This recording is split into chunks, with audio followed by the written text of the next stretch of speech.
Hi everyone, good afternoon. आज हम जो कविता करने वाले हैं वो धर्मवीर भारती जी की है।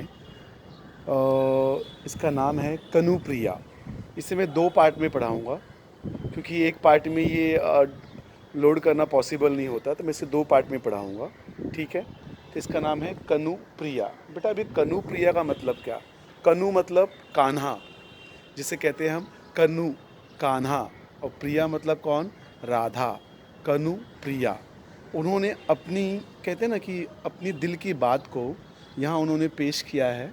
यानी एक प्रेमिका अपने प्रेमी से कैसे शिकायत करती है, फिर प्रेमी कितना बड़ा महान क्यों ना हो, बहुत बड़ा महान राजा हो, वो रंक हो, भिखारी हो, या बहुत बड़ा हीरो हो, या बहुत बड़ा शूरवीर हो, उसे उससे उससे कोई लेना देना नहीं होता है।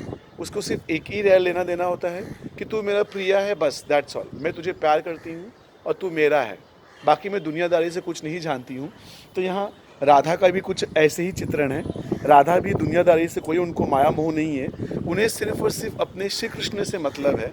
और वो शिकायत करती है। पहले इसमें कहती हैं कि पहला मतलब जो स्टांजा है, पहले इसमें कहती हैं कि मैं तुम्हारे लिए सिर्फ एक सेतु थी। सेतु मतलब ब्रिज, मतलब धर्म युद्ध में और प्यार के युद्ध में, समाज में और मेरे जीवन, इन दोनों के बीच में जोड़ने का जो सेतु था वो मैं थी।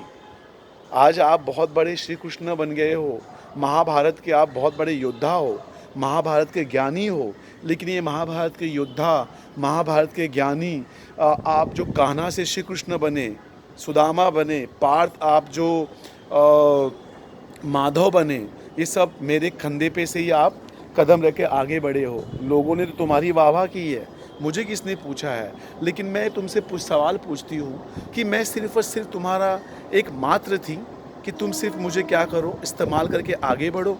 फिर वो कहती है मैं नहीं जानती भाई, तुम बहुत बड़े ज्ञानी हो, आपने अर्जुन को पूरा सब कुछ समझाया, ज्ञान समझाया, धर्म समझाया, युद्ध समझाया, सब कुछ समझाया, लेकिन मैं ये सब बातें नहीं समझती हूँ। तुमने जितना मुझे समझाया है, समझ, अब जितना भी समझाया उतना भी तो मेरे पल्ले नहीं पड़ रहा है।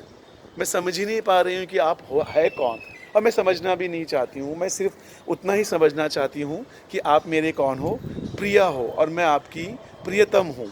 आपको यदि सेक ऑफ नॉलेज के लिए हम देखेंगे तो श्री कृष्ण और राधा ये पति पत्नी नहीं थे, ये प्रेमी थी। तो ऐसे कहते हैं कि राधा श्री कृष्ण से उम्र में बड़ी थी। एक सुदामा नाम के, अस्य सुदामा नाम के उनके एक बहुत बड़े भक्त थे।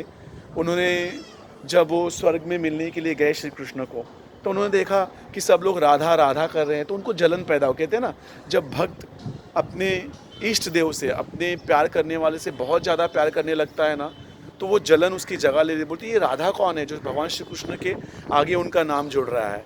और ये काफ़ी तपस्वी था। उसने जब राधा को देखा तो कहा कि भैया इसने मुझे प्रणाम की तो किया, लेकिन ये है कौन? तो उसने कहा कि देख राधा, तू जो कोई भी हो, तू अभी एक कदम भी आगे बढ़ाएगी तो तुझे मैं श्राप दे दूंगा। और श्राप ये रहेगा कि तू भगवान श्री कृष्ण को भूल जाएगी और युगों युगों तक तू धरती पे चली जाएगी, बाद में तुझे श्री कृष्ण मिलेंगे। और उसने एक बात मानी नहीं और सुदामा ने उनको श्राप दे दिया। और जब श्राप देने के बाद राधा खूब रोई, श्री कृष्ण को कहा कि श्री कृष्ण, श्राप तो मुझे मिला है, मैं तो सब कुछ भूल जाऊंगी, लेकिन इसे भोगना तो तुम्हें पड़ेगा ना, तुम्हें तो सब कुछ याद रहेगा, ऐसे कहते हैं। तो राधा ने एक हट कर ली कि जब तक मैं तुम्हारा मुंह नहीं देखूंगी तब तक मैं अपनी आंखें नहीं खोलूंगी। और ऐसे कहते हैं कि भगवान श्री कृष्ण जब पैदा हुए तो राधा को उन्होंने छुआ, तो राधा ने आंखें खोली तो उनको श्री कृष्ण सामने दिखे। तो इनकी अलग अलग प्रेम कहानियों में अलग अलग उनकी सारी चीज़ें हैं। एक शादीशुदा औरत के साथ भगवान श्री कृष्ण ने रासलीला रचाई। हम उन्हें पूछते हैं, उन्हें प्यार का प्रतीक कहते हैं। ये है श्री कृष्ण। मतलब यहाँ राधा श्री कृष्ण को क्या कर रही है? कंप्लेंट कर रही है। उसे बोलती है कि तूने जो किया है वो अच्छा नहीं किया है। अब हम डायरेक्टली देते हैं, कविता देखते हैं। पहला जो है इसका टाइटल है कनुप्रिया, और पहले का जो ये दिया टाइटल दिया उसका नाम है सेतु में। सेतु मतलब मैं सिर्फ ब्रिज हूँ, दोनों को मिलाने का मैं सेतु हूँ। वो पहली पंक्ति में कहती है, नीचे की घाटी से ऊपर के शिखरों पर जिसको जाना था वह चला गया, हाय मुझी पर पग रख कर मेरी बाहों से इतिहास तुम्हें ले गया। अब राधिका टॉन्ट मारती है, प्यार से उलाहना देती है, कहती है नीचे की घाटियों से, गोकुल से लेकर, क्या कहती है वो, कि गोकुल से लेकर मथुरा तक, और मथुरा से लेकर कहाँ तक, कहते हैं कि जहाँ महाभारत हुआ, महाभारत के, कहते हैं कि क्या उसका नाम था, कुरुक्षेत्र, कुरुक्षेत्र के युद्ध तक, ऊपर के शिखरों तक, मतलब तुम श्री कृष्ण थे लेकिन आज महान श्री कृष्ण बन गए हो। जिसको जाना था वो तो चला गया, तुम्हें तो जाना था मुझे छोड़कर, तुम तो चले गए मुझे छोड़कर, लेकिन मुझे किसने जाना, मुझे किसने नहीं जाना। इतिहास ने तुम्हें मुझसे छीन लिया, लेकिन मेरी यादों को कोई छीन नहीं सकता है। सुनो कनु सुनो, क्या मैं सिर्फ एक सेतु थी तुम्हारे लिए, लीला भूमि के युद्ध क्षेत्र के अलंघ्य अंतराल में। फिर कहती है, अरे सुनो कान्हा, मैं तुम्हारे लिए सिर्फ क्या एक सेतु थी, एक ब्रिज थी, सिर्फ तुम मेरे कंधे पे पैर रख कर जाना चाहते थे युद्ध भूमि तक। तुमने मुझे एक बार भी प्यार नहीं किया, सिर्फ तुमने मेरा उपयोग किया, मैं सिर्फ तुम्हारे लिए सेतु थी। मतलब इन पंक्तियों में एक प्रेमी का अपने प्रेमी से अपने दिल की बात को गुस्से में कह रही है। लीला भूमि और युद्ध क्षेत्र, लीला भूमि मतलब ब्रज और गोकुल की गलियों में भगवान श्री कृष्ण ने जो अलग अलग लीलाएं की, वो माँ राक्षसों को मारने के लिए, माँ के प्यार के लिए मटकी फोड़ना, वृंदावन के तट पर जाना, यमुना के तट पर जाकर गोपियों को छेड़ना, ये जो उनकी लीलाएं थी। अब फिर क्या कहती है, और युद्ध के क्षेत्र के उल्लंघन तक, मतलब युद्ध के क्षेत्र में, ऐसे कहते हैं कि भगवान श्री कृष्ण की सबसे बड़ी सेना क्या थी, नारायणी सेना थी। ऐसे कहते हैं कि जब युद्ध डिसाइड हुआ महाभारत का होने के लिए, तो शकुनी मामा ने दुर्योधन को कहा, दुर्योधन का असली नाम है सुयोधन, कोई भी अपने माँ बाप अपने बेटे का नाम दुर्योधन, दू काम करने वाले का नाम नहीं रख सकते हैं। सुयोधन को कहा, जा भगवान श्री कृष्ण से उनकी नारायणी सेना मांग के लेके आ। अब क्या था भाई, दुर्योधन पहुँचा, श्री कृष्ण जब पहुँचा, श्री कृष्ण सोए हुए थे। अर्जुन भी पहुँचा, अर्जुन श्री कृष्ण के पैरों के यहाँ बैठ गया, और दुर्योधन उनके यहाँ कहाँ बैठा, सर के यहाँ बैठा। आंखें खुली तो सबसे पहले कौन दिखा उन्हें, अर्जुन दिखा। बोला, अरे पार्थ, वहाँ क्या कर रहे हो, यहाँ क्यों आए हो, क्या चाहिए तुम्हें। बोलता है, कुछ नहीं, मैं इसके लिए आया हूँ कि मैं तुम्हें सिर्फ प्रणाम करूँ। अब क्या हुआ कि जो ये था कौन, दुर्योधन था, दुर्योधन ने क्या कहा कि ये तो गलत है। श्री कृष्ण बोले, क्यों, कि पहले मैं आया हूँ, मेरा हक पहले मांगने का है। बट ठीक है, नहीं, अर्जुन मेरे सामने था, मैं अर्जुन को पहले हक देता हूँ। अर्जुन बड़ा ही नेक था, अर्जुन ने कहा कि भगवान मुझे कुछ नहीं चाहिए, मुझे सिर्फ आपका साथ चाहिए। अब दुर्योधन खुश हुआ, दुर्योधन बोलता है, मुझे कुछ नहीं चाहिए, मुझे आपकी नारायणी सेना चाहिए। श्री कृष्ण हंसे और उसने कहा कि तथास्तु, चले गए। दुर्योधन बड़ा खुश हुआ, लेकिन श्री कृष्ण बड़े खुश हुए कि अर्जुन बहुत चालाक है, जिसके साथ श्री कृष्ण है उसके साथ पूरी दुनिया। वही यहाँ राधा कहती है कि युद्ध क्षेत्र के उल्लंघन अंतराल में, मतलब इसके बीच में, मैं सिर्फ तुम्हारे लिए क्या एक सेतु थी। फिर कहते हैं, अब इन सोने शिखरों मृत्यु घाटियों में बने सोने के पतले गुथे तारों वाले पुल सा, निर्जन निरर्थक कांपता सा यह यहाँ छूट गया मेरा हाय ये सेतु, जिस्म जिसको जाना था वो चला गया। वो कहती है कि जो मेरा जिस्म था, मेरा जो शरीर था, ये सोने के पतले तारों से बना हुआ था, हाय वो तो टूट गया, जिसे जाना था वो तो मुझे छोड़कर चला गया। वो हर जाए मुझसे प्यार मोहब्बत करके वो तो चला गया, आज वो युद्ध क्षेत्र का बहुत बड़ा महान नायक बन गया है। लेकिन किसी ने मुझे पूछा कि मुझ पर क्या बीत रही है। नेक्स्ट अभी स्टांजा क्या है, अमंगल छाया। अब इसमें क्या चित्रण किया गया है कि राधिका और श्री कृष्ण जहाँ मिलते थे, जो उनका प्यार का क्षेत्र था, जो उनका एरिया था, वहाँ के नेचर की जो नेचर के बारे में सारा बताया गया है, सारी चीज़ें, उसका चित्रण उन्होंने यहाँ किया गया है। वो कहते हैं कि वहाँ के अमंगल छाया, जो वहाँ के पेड़ पौधे थे अब टूट चुके हैं, आम के पेड़ टूट चुका है, बाकी कदम का पेड़ टूट चुका है, इसके सारे का सारा चित्रण उन्होंने यहाँ किया है। वो कहते हैं, घाट से आते हुए कदम के नीचे खड़े कनु को ध्यान मग्न देवता समझ प्रणाम करने, जिस राह से तू लौटती थी बावरी, आज उस राह से ना लौट। क्या कहते हैं, कदम का पेड़, ऐसे कहते हैं कदम के पेड़ के नीचे श्री कृष्ण की मृत्यु हुई थी। अब कदम का पेड़ यहाँ से दिखेगा नहीं, तो मैं आपको दिखाता था कदम का पेड़। और कहते हैं कि श्री कृष्ण कहते हैं कि जब भी राधा को मिलने के लिए जाते तो उसी पेड़ के नीचे वो खड़े रहते थे और भगवान श्री कृष्ण राधा का इंतज़ार करते थे घंटों घंटे। कहते हैं कि तू वहाँ मत जा, अब वो कदम का पेड़ क्या हो गया है, टूट गया है, तू वहाँ मत जा, लौट जा बावरी। जिस राह से तू लौटती थी बावरी, आज उस राह से ना लौट। उजड़े हुए कुंज, रौंदी हुई लताएं, आकाश पर छाई हुई धूल। कहते हैं कि जिस रास्ते से तू लौटती थी भगवान श्री कृष्ण को मिलकर, तू उस रास्ते से मत लौट। वहाँ क्या है, रौंदी हुई लताएं, मतलब जो वेल है, ये जो लताएं समझते हैं, वेल होती है ना, वेल पेड़ अलग होता है, वेल रौंदी हुई, कुचल दी गई है। अब क्यों कैसे रौंद गई हैं, वहाँ से सेनाएं गुजरी हुई हैं, तो वहाँ से मत लौट। वहाँ से क्या हो रहा है, वहाँ से हजारों सेनाएं गई हैं कुरुक्षेत्र के मैदान में, और वहाँ जब गई हैं तो वहाँ से बहुत सारी धूल उड़ी हुई है, धूल से आसमान धूल धूल हो गया है, वहाँ का माहौल पूरा बिगड़ गया है। अरे पगली, तू वहाँ मत जा, वहाँ बहुत कुछ गलत हो चुका है। रौंदी हुई लताएं, आकाश पर छाई हुई धूल, क्यों तुझे यह नहीं बता रही हैं कि आज उस राह से कृष्ण की 18 औषणिक सेनाएं युद्ध में भाग लेने जा रही हैं, और तुझे इन सब चित्रण से पता नहीं चल रहा है कि भगवान श्री कृष्ण की वहाँ से सेनाएं गुजरी हैं, जो क्या है, बहुत भारी सेना है, और वहाँ से वो गुजरी हुई है।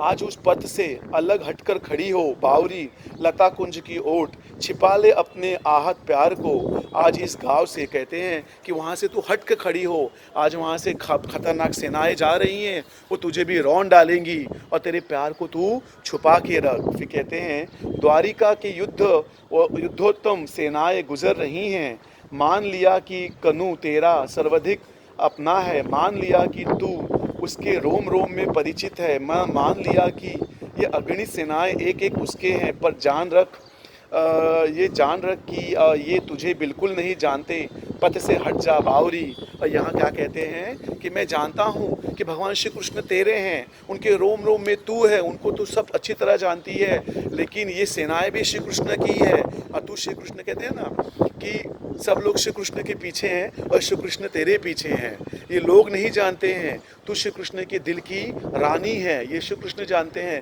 मैं ये भी जानता हूँ कि ये सेनाएं क्या हैं, श्री कृष्ण की हैं, तू इसकी मालकिन है। लेकिन जब श्री कृष्ण बताएंगे तब ये सेनाएं नहीं जानती हैं कि तू श्री कृष्ण की क्या है, प्रियसी प्रेमिका है तू, तुझे वो रौंद डालेंगे, वहाँ से तू हट जा। यह आम्र वृक्ष की डाल उनकी विशेष प्रिय थी, तेरे ना आने पर सारी शाम इस पर टिक उन्होंने वंशी के बार बार तेरा नाम भरकर तुझे टेरा था। कहते हैं कि जो आम का वृक्ष है, ये आम्र वृक्ष, ये आम का जो वृक्ष है, इस डाली पर जो डाली खिली हुई है, इस डाली पर क्या था, कहते हैं कि इस डाली पर क्या था कि भैया श्री कृष्ण टेक कर ऐसे बैठते थे, वहाँ बांसुरी बजाते थे, और बार बार वो क्या करते थे, वो तेरा नाम लेते थे, और तू यहाँ से क्या कर बावरी, तू अब यहाँ से हट जा। कहते हैं कि तू यहाँ से हट जाएगी तो ही इसमें तेरा क्या है, भला है, नहीं हटेगी तो तेरा इसमें नुकसान है। कहते हैं कि आज सारी शाम इस पर टिक उन्हें वंशी के बार बार तेरा नाम भरकर तुझे तेरा था। आज है आम की डाल सदा सदा के लिए काट दी जाएगी, क्योंकि कृष्ण की सेनापतियों के वायु वेगमयी रथों की, मतलब यहाँ कहते हैं कि जो ये डाल है आज सदा सदा के लिए काट दी जाएगी, क्योंकि इस डाल में क्या हो रहा है कि इस डाल में ही क्या ये डाल अटक रही है।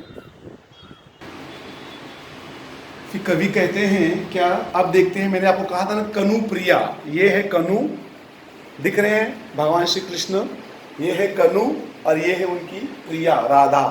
यानी नेक्स्ट स्टांजा में वो कहते हैं कि जिस समझ तुझे सब पाई थी, किंतु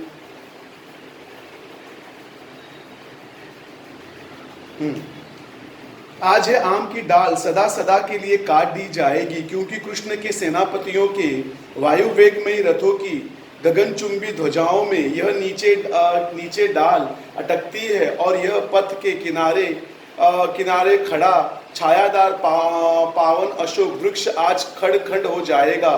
तो क्या यदि ग्रामवासी सेनाओं के स्वागत में तोरण नहीं सजाने, तो क्या सारा ग्राम नहीं उजाड़ दिया जाएगा।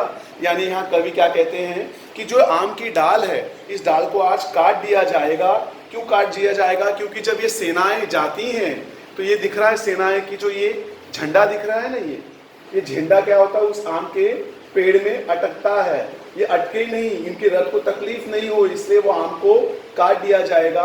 ये भगवत गीता है, ठीक है, इसमें आम को काट दिया जाएगा। इतना ही नहीं, जो अशोक के ये हैं, जो अशोक के जो बेटा हम लोग यहाँ अशोक के पेड़ देखते हैं वो विलायती अशोक है। एक अशोक होता है जिसे हम सीता अशोक कहते हैं, वो कहते हैं वो अशोक के पेड़ भी काट दिए जाएंगे। क्यों?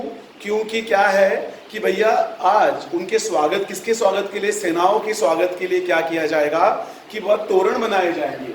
जैसे हम तोरण बनाते हैं तो तोरण में क्या होता है, हम क्या लगाते हैं? आम्र पल्लव लगाते हैं। अब यहाँ आम के पत्ते तो आपको दिखेंगे नहीं, जो पत्ते हम केले के पत्ते यूज़ करते हैं, ये सदाफूली यूज़ करते हैं। तो ये जो सारे के सारे जो पत्ते होते हैं, इन पत्तों को लगाकर, अब बेटा कदम्ब का पेड़ वहाँ आगे है, कदम्ब का पेड़ मैं आपको दिखाऊंगा बाद में लाकर। तो वही कहते हैं कि ये सारे के सारे पौधे क्या हो जाएंगे, अब काट दिए जाएंगे। क्यों? क्योंकि उनके स्वागत के लिए। यदि उनका स्वागत नहीं करेंगे तो क्या होगा? सेनाएं गांव के गांव को उजाड़ देंगी।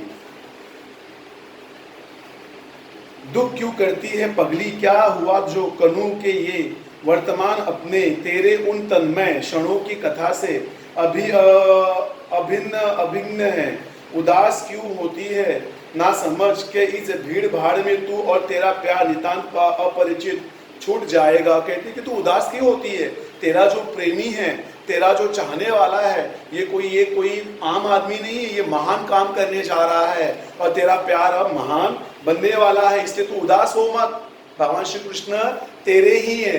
अब भगवान श्री कृष्ण यहाँ खड़े हुए हैं, इनके पीछे देखिएगा कदम का पेड़ दिख रहा है, लेकिन अभी आपको नहीं दिखेगा वो क्या है। हमेशा वो राधिका के साथ रास लीला करते थे, तो उसी का ही चित्रण यहाँ किया गया है। अब नेक्स्ट में कहते हैं अभी, अकल्पनिक अमानुष्य घटनाएं युद्ध की, क्यों ये सब सार्थक हैं चारों दिशाओं में। उतर को उड़ कर जाते हुए गिद्धों को क्या तुमने बुलाते हो? अब राधिका भगवान श्री कृष्ण से सवाल पूछती है कि जो गिद्ध है, गिद्ध जो आदमियों को नोच के खाते हैं, अब करें गिद्ध कहाँ से आ गए? अरे इससे जब युद्ध होगा तो बहुत सारे आदमी मारे जाएंगे, तो उनके जो शव होते हैं, उनकी डेड बॉडीज होती है, उनको नोच के कौन खाएगा? गिद्ध खाएगा।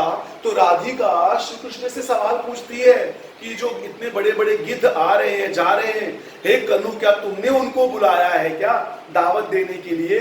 जैसे बुलाते थे भटकी हुई गैयों को, तो कहती है कि जैसे तुम बांसुरी बजाकर भटकी हुई गायों को बुलाते थे, वैसे तुम इन गिद्धों को बुला रहे हो। उतनी बटोर कर भी कितना कुछ है जिसका कोई भी अर्थ मुझे समझ नहीं आता। अर्जुन की तरह कभी मुझे भी समझा दो, सार्थकता है क्या बंधु? मान लो कि मेरी तन्मयता के गहरे क्षण रंगे हुए अर्थहीन आकर्षण शब्द, तो सार्थक फिर क्या है कन्हू? पर इस सार्थकता को तुम मुझे कैसे समझाओगे कन्हू? अब वो यहाँ राधिका श्री कृष्ण से कहती है कि तुमने जो धर्म क्या है, बंधुत्व क्या है, पाप क्या है, पुण्य क्या है, जो तुमने समझाया वो मेरी समझ के बाहर है। और जैसे तुमने अर्जुन को समझाया था युद्ध भूमि में, ये देखो यहाँ भगवान श्री कृष्ण क्या कर रहे हैं, अर्जुन को समझा रहे हैं। जब युद्ध होने गया था, एक बगल में कौरव थे, एक बगल में पांडव थे, एक बगल में कौरव थे, तो अर्जुन ने क्या कहा था कि अब मैं युद्ध नहीं करूंगा, क्योंकि जिसे मैं मारने जा रहा हूं ये तो मेरी फैमिली, मेरा परिवार है। तो भगवान श्री कृष्ण ने उनको समझाया था। तो वही राधिका कहती है, जिस तरह तुमने श्री कृष्ण को समझाया था प्यार से, एक बार मुझे भी तो समझाओ।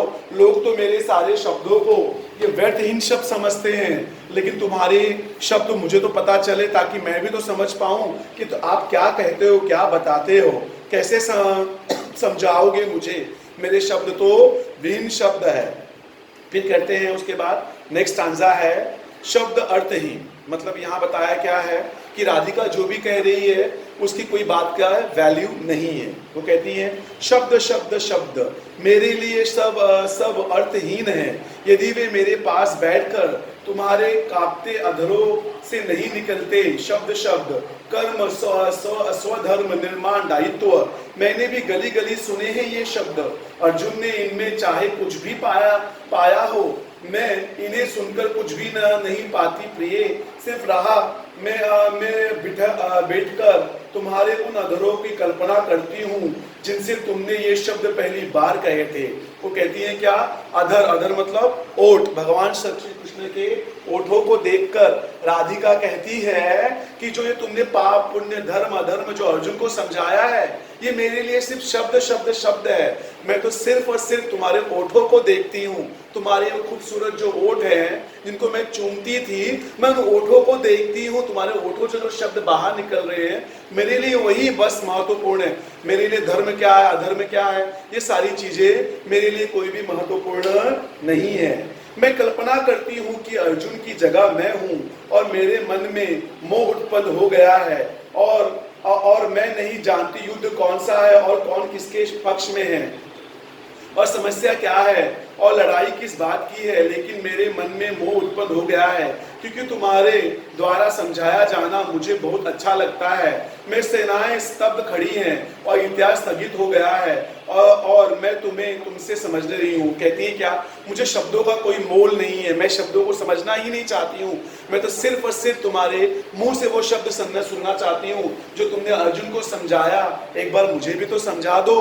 कहते हैं युद्ध क्या है, युद्ध भूमि में क्या होने वाला है, किसकी लड़ाई है, कौन किसके लिए लड़ रहा है और क्यों लड़ रहा है। आपको पता है महाभारत युद्ध क्यों हुआ था? सिर्फ जायदाद की वजह से हुआ था, दैट्स ऑल। और लोग कहते हैं कि एक औरत की वजह से हुआ था, लेकिन ये दो परिवार, एक ही परिवार के दो भाइयों के बीच में झगड़ा हुआ और उसी में लाखों लोग मारे गए। तो राधिका कहती है कि मुझे इनसे कोई लेना देना नहीं है, मुझे सिर्फ और सिर्फ तुम्हें देखना है बस कि तुम कैसे वो शब्द बोल रहे हो। मेरा दिल कहता है कि मैं समझ में क्या बन जाऊं, मैं अर्जुन बन जाऊं और तुम क्या श्री कृष्ण रहो और मुझे तुम क्या करो, प्यार से समझाओ। कर्म क्या है, धर्म क्या है, निर्माण दायित्व क्या है, मैं कुछ नहीं सुनना चाहती हूँ।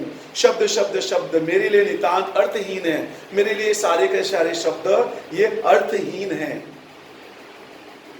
मैं इन सबके परे अपलक तुम्हें देख रही हूँ।